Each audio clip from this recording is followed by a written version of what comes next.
My dad and I had a terrible toxic relationship. When I, 31 female, was 20, I told him that I never wanted to have contact with him again. I haven't spoken to him since. He died unexpectedly a few months ago at age 56. My dad was always a bit of a slacker, slacking off writing his will, managing his post-mortem finance plans. Basically, I was listed as the only inheritor of almost all of his stuff. I had no idea about this until he died, but I probably wasn't supposed to get all his money because he made it clear that he despised me. My dad had a very close relationship with his brother, my uncle, and his niece, my cousin, 24 female. Apparently, he had commented to them about how they were his only family, and someday his nice house would be theirs, and so on. When my dad died, my cousin reached out to me and explained that there had been a mistake in his legal situation, and his money was supposed to go to them. She showed me tons of pictures on her phone of her family spending time with him as proof that they had a closer relationship. Admittedly, the money should have gone to them, but it didn't. It went to me. So I told my cousin that it wasn't my fault the money had come to me, and I wasn't about to give her any of it because she was buddies with my cruel dad. I've already planned on how I want to spend a significant portion of the money. I've paid off my student loans, I'm going to buy a house, and I bought a new car. Nothing too fancy, just something nice. My cousin texted me recently, telling me that I was vile for spending the money of a man I hated, a man she loved. I told her I was sorry for her loss, but it was rightfully my money, so I don't feel bad for spending a cent of it. I've talked to plenty of lawyers, and the money is legally mine, but morally, I think I might be an idiot for spending money that belonged to someone I was estranged from. So I wanted to ask here, am I the idiot? Not the idiot. He had plenty of time to make other arrangements and didn't. It sounds like they kept in touch with him because he had money to leave. Enjoy the money. It'll give you the security your father didn't. How does OP even know her father wanted them to have any money? Because uncle and niece said he did? Because they have pictures on their phone of them spending time with OP's father? That's not exactly the most reliable testimony. Yeah, that'll hold up in court. I was the inheritor of an estate. He would bring up concerns about me getting by after his death and gave me his will. Still, when he died, the spouse of another family told me he said he was leaving them money. I knew it wasn't true, but this lie has affected how I see this family branch. Some people will say or claim anything for money. They might have only been nice to him because they expected to inherit. On the other hand, maybe father strung them along and is getting the last laugh. Basically, who knows at this juncture? We only know father couldn't be bothered to spend 15 minutes filling out an instant will on his phone. The money is yours. Consider it compensation for having a crappy dad. Spend wisely. Also, cut contact with them. Only speak through a lawyer and make them make the first move. Any decent lawyer will tell them they have no case at all. If your dad was really that toxic, it also wouldn't shock me if this was his intention, to ruin your and your cousin's relationship specifically because he knew it would cause strife for you after his death too. OP, you might be overthinking this. Certainly he probably didn't expect to die at 56, but he had enough foresight to write a will in the first place, so he could have made an effort to keep it up to date if that's what he desired. So please don't consider it an oversight. If not at his death, he wanted you to have everything at one point in his life and put that in writing. You were estranged, and your relationship was toxic, but perhaps he didn't despise you as much as you thought. It's your money now. My mom and my wife do not get along, and probably never will. I told my mom right off the bat that my partner was going to come first, and my mom said she understood that, but I couldn't make her like her, which set the tone for our current distant relationship. My wife is currently pregnant with our first child. My mom did make a brief appearance at the shower and gave, to be honest, a crappy gift. I know that sounds entitled, but based on her income, it was kind of crappy. On the other hand, my mother-in-law is over the moon and seems to think this is her do-over baby, so she talks about nothing but the baby. Both extremes are annoying, to be honest. Anyway, we saw my mom recently at a wedding, and we were all seated at the same table. Some people at the table were talking about my mom's upcoming wedding, making a big deal about it and asking many questions. My mother-in-law turned the topic back to the baby shower and then commented that my mom didn't seem excited. My mom laughed it off and said she was getting married. She literally doesn't care about anything else. I could see the hurt on my wife's face. My wife demanded to know who would say something like that. My mom said her wedding was much more exciting to her than someone else's baby. My mother-in-law was horrified and reminded my mom that it was her grandbaby. My mom said, yes, so not her baby, but her wedding. My wife mouthed to my mom, "I literally hate you." And that was the end of that. After we left, I told my wife I didn't think what she said was fair.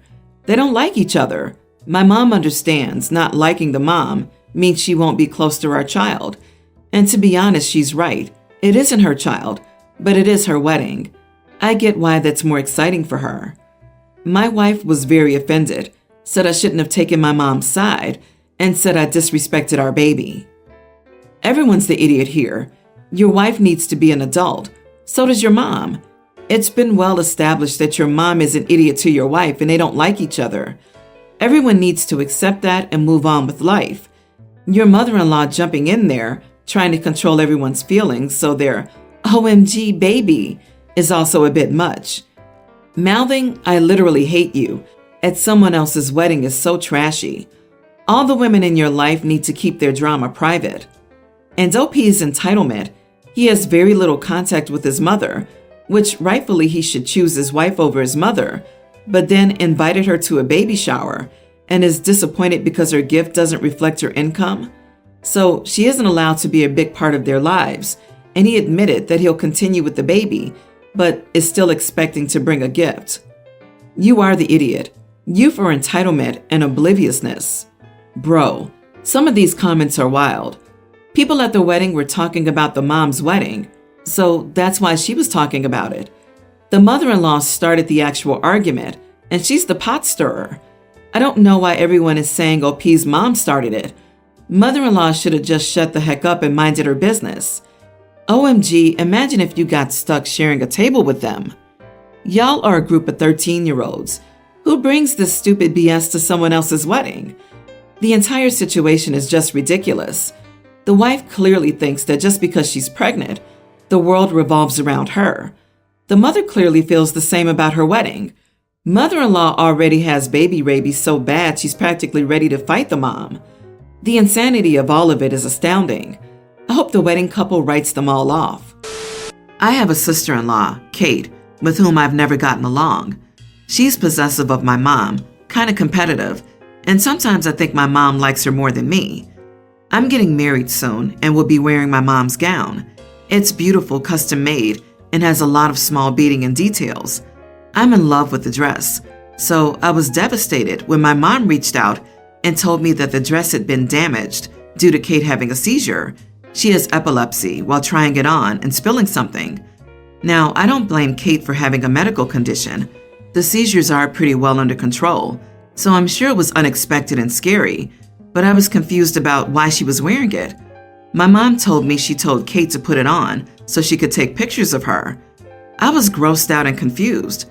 My mom explained that it was sentimental, as it was her first dress, and she wanted to see Kate in it. She said she brought it to the best cleaner and would pay whatever, but I'm still angry and feel violated. I decided that I didn't want Kate at the wedding because I felt so creeped out that she put the dress on. My mom says I'm being unfair, as it was her dress first. Kate called me psycho and said it's okay because my mom told her to, and my brother's upset and thinks I'm being cruel because the seizure wasn't her fault. You are the idiot. Your mom owns and is still in possession of the dress. She's the one who suggested Kate try it on. Get your own dress that only has positive associations. Apologize to Kate. Tell your mom that you're disappointed because you thought the dress was a special thing for you and her, that you feel neglected or whatever it is that you're feeling, and work it out with her. Stop taking it out on Kate. Kate does suck because she instigates conflict with OP, telling OP's mom likes Kate more. That doesn't make Kate innocent in this. She's an idiot like the mom. Is Kate innocent in her medical condition? Absolutely, but this girl is knowingly causing drama and a rift. Not the idiot. No, I don't know why everyone's saying you're the idiot. Your mom told her to try on the dress. Uninvite them both. It's common knowledge that if a bride plans to wear a particular dress, you don't try it on yourself. Even if the mother begged her to try it on, she should have said no. It's so hard when a daughter feels their mom likes another girl more than them. I don't know how to judge this, but this situation seems fishy. Was Kate trying on the dress while holding a beverage and just had a seizure at that moment? Right? If the dress meant a lot to her mother too, she probably would have kept food and drink away from it while having it out. And wedding dresses typically take a little extra work to slip on, so I wouldn't even think of having a drink. I'm saying Kate planned this 100%. My wife is close to giving birth, and we're both super excited to welcome our baby girl into this world. However, the issue is that my 92-year-old grandfather is sick and will most likely pass on in the next week or so. He has been one of the kindest, best, and coolest people I've known, and he had a huge hand in raising me, so I want to fly over there in a couple of days to say goodbye and attend his funeral. My wife feels that this isn't as important as seeing the birth of my daughter if she went into labor while I'm gone, and while I know that the birth is extremely important, I really want to say goodbye, and this can't wait. So, am I the idiot? Not the idiot. Don't wait a couple of days. Fly there now, visit with him while he's still well enough to recognize you, and fly right home. Don't stay for the funeral. Life is more important than death. You've got a baby coming. People will understand, and those that won't aren't worth your time. Not the idiot. Is there anyone else who could be with your wife while giving birth and record it and put you on a video chat? If possible, have someone stay with your wife at home. Take a flight to see Grandpa and return the next day or the day after. I would skip the funeral. Sorry, but you are the idiot. I empathize with your situation. I just lost my grandmother. I also have given birth. Your wife needs your support. It's not about watching the baby being born. It's about being there for your wife during a potentially deadly medical event. Given how wonderful your grandfather is, I'm sure he would understand. People saying not the idiot seem to think birth happens the way it does on a sitcom. A few groans and a healthy, clean baby emerges to oohs and ahs. It amazes me how guys don't understand what women go through giving birth. I know many guys who want their hands held, going in for some small procedure, or even going to the dentist. They really don't comprehend that the mother has to grow a person inside them and then push it out. The person giving birth should absolutely come first in every decision. It's honestly a really shocking disregard for women's needs and feelings, especially the person who said to have someone video it. Like, who cares if he watches a video of it later when his wife is going through this potentially terrifying experience all alone? Oh, sorry, not alone, with a videographer and an iPhone shoved between her legs so her husband doesn't miss out. Update. Am I the idiot for wanting to go somewhere while my wife is almost due? Thanks for the support on this. I took today off and began the drive to my grandfather's town around 2.5 hours ago. My wife is at home with my sister-in-law and mother-in-law, and my brother-in-law and her best friend live like 5 minutes away from her, so she's fine. She was pleased about this compromise and gave me a go-ahead since she knew how close I was to my grandpa. I'm at a rest stop for lunch right now, and the plan is to get there at around 5 in the evening, talk to my grandfather and say goodbye to him, then drive back home and be there around midnight. I was speaking to my wife and mother-in-law, and they said it would be nice if my grandfather picked out my daughter's name as a connection to him for her after he passed on. Edit. I talked to my grandfather. It was super emotional, but it seemed like he enjoyed it, as did I. I asked him about naming my daughter, and while he refused and said it wasn't his place at first, he eventually gave us our baby girl's name, after my grandma and great-grandma respectfully. I'm going back home now, but it seems like my grandpa will go pretty soon. I'm glad I got to say goodbye at least. Thanks. This is so wholesome. I'm glad you were both able to agree. You got that time with your grandfather, and your wife was a trooper about it. Congratulations on the upcoming birth of your baby girl. Enjoy every minute. It goes by so quickly. So, my 34 female, sister 29, got married about 4 years ago and has been no contact with our family ever since. Now, I want to make this clear. Most of us she went no contact with knew nothing about the situation till she made her wedding speech disowning us. Our dad, 61, paid for all our weddings and $10K to help us start off in life. He was an amazing single father. Mom died when we were young, who took pride in his 5 kids.